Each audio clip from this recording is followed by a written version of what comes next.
Shalom, selamat malam.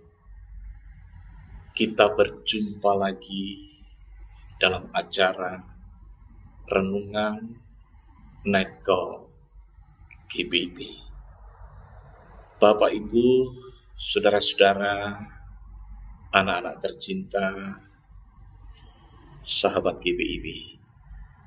Setelah kita berdinamika hari ini, dan kemudian sebelum kita memasuki istirahat, adalah berkat luar biasa ketika kemudian kita sebelumnya datang kepada Tuhan, beribadah kepadanya, menerima sabdanya. Saya, Pendeta Irdian Sulistiantoro, diutus oleh Tuhan melalui Majelis Sinode GBIB sebagai Ketua Majelis Jemaat GBIB Jemaat Horeb Celilitan, Jakarta Timur. Saudara-saudara, sebelum kita membaca firman Tuhan, mari kita berdoa. Ya Bapa, ya Yesus, ya Roh Kudus, berkat luar biasa kami alami ketika pikiran hati kami, hidup kami menjadi wadah bagi sabda-Mu. Berkenanlah atas kami, Yesus Kristus kami sudah berdoa. Amin.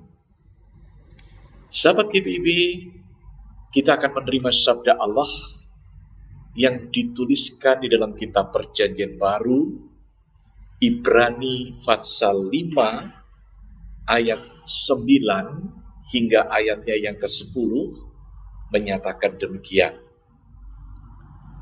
Dan sesudah ia disempurnakan, ia menjadi sumber keselamatan yang abadi bagi semua orang yang taat kepadanya. Dan ia dipanggil menjadi imam besar oleh Allah menurut aturan Melkisedek. Demikianlah firman Tuhan. Terpujilah Kristus. Maranatha. Kekasih-kekasih Tuhan, sahabat GBIB, kalau dimunculkan satu pertanyaan untuk kita sekalian, sejak kapan sesungguhnya manusia memiliki perilaku bodoh? Sejak kapan kemudian manusia memiliki perilaku suka memilih jalan yang menyimpang? Jawabannya, ketika manusia memberikan tempat untuk dosa dalam kehidupannya. Dosalah yang kemudian menjadi penyebab utama. Dosalah yang kemudian menjadi akar masalah posisi manusia sebagai mahkota ciptaan dengan segala pemberian yang baik dan proporsional. Kemudian segala pemberian yang baik dan proporsional itu gara-gara dosa kemudian mengalami degradasi, mengalami pergeseran, dan bahkan mengalami distorsi, mengalami penyimpangan. Tidak berperilaku sebagaimana maksud Allah menjadikan manusia segambar dengannya. Sahabat GBIB, namun Tuhan yang kita sembah itu adalah Tuhan, disebut Tuhan adalah kasih. Atas dasar kasihnya itu, ia tidak membiarkan manusia hidupnya dikuasai oleh dosa. Oleh karena itulah, segala karya yang ada kemudian ditujukan untuk melakukan recovery, melakukan pemulihan, melakukan tindakan reintegrasi, pemugaran kembali bagi manusia yang dikasihinya itu. Saudara-saudara, tindakan recovery, tindakan reintegrasi Tuhan adalah menjadi wujud konkret dari Allah pertama kali memiliki inisiatif mencari manusia, memiliki inisiatif untuk berelasi dengan manusia yang gara-gara dosa hubungan relasi itu kemudian menjadi rusak dan putus. Nah, surat Ibrani yang tadi telah kita baca, saudara-saudara, dengan begitu tajamnya, dengan begitu kuatnya, dan begitu tegasnya, menjelaskan, menunjukkan, menyadarkan tentang hadirnya imam besar yang disebut Yesus Kristus itu. Nah, sebelumnya memang telah hadir imam-imam besar lainnya dengan segala kebesarannya, dengan segala kehormatannya yang dipilih Tuhan sebagai pengantara Tuhan dengan umat, dengan tugas memberikan persembahan korban yang disebut sebah dan juga minkah olah, disebut sebagai korban sembelihan, korban bakaran, sebagai korban pengampunan dosa. Nah, saudara-saudara, sahabat GPIB, demikian dimilikinya segala kekhususan, kehormatan dan kemuliaan yang melekat di dalam posisi jabatan para imam yang sudah itu.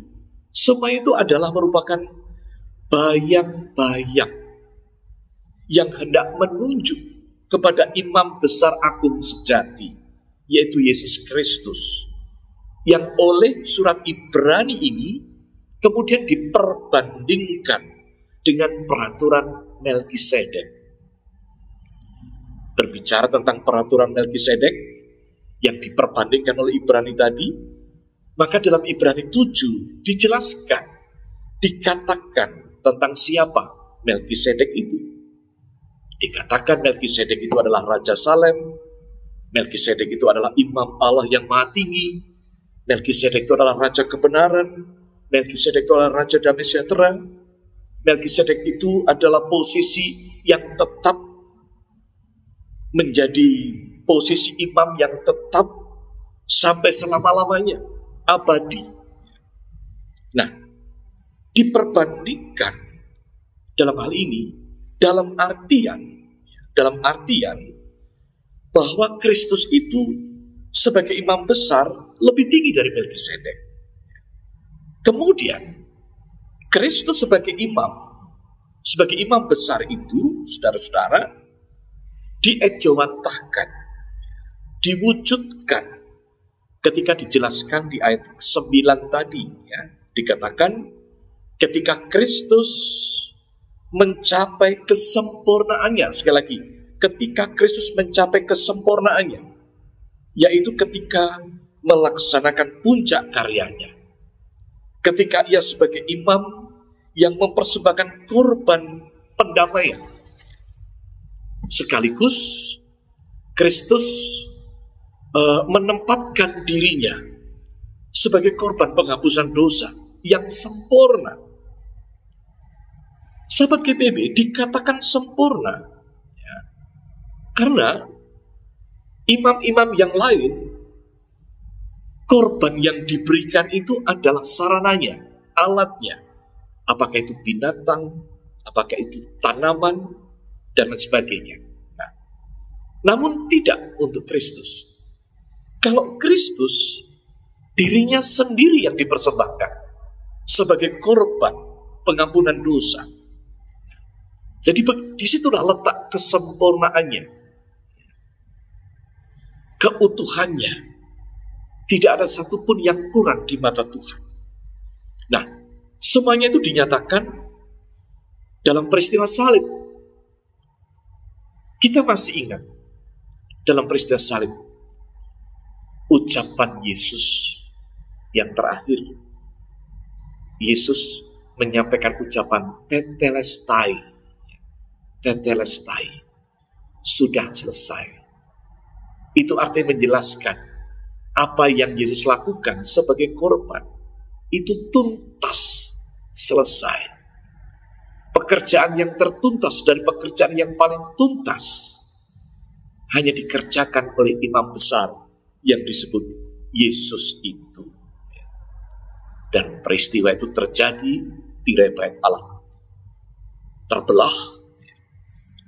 Dan selanjutnya sudah disampaikan kepada kita oleh Yesus sebagai imam besar yang mempersembahkan dirinya sebagai korban.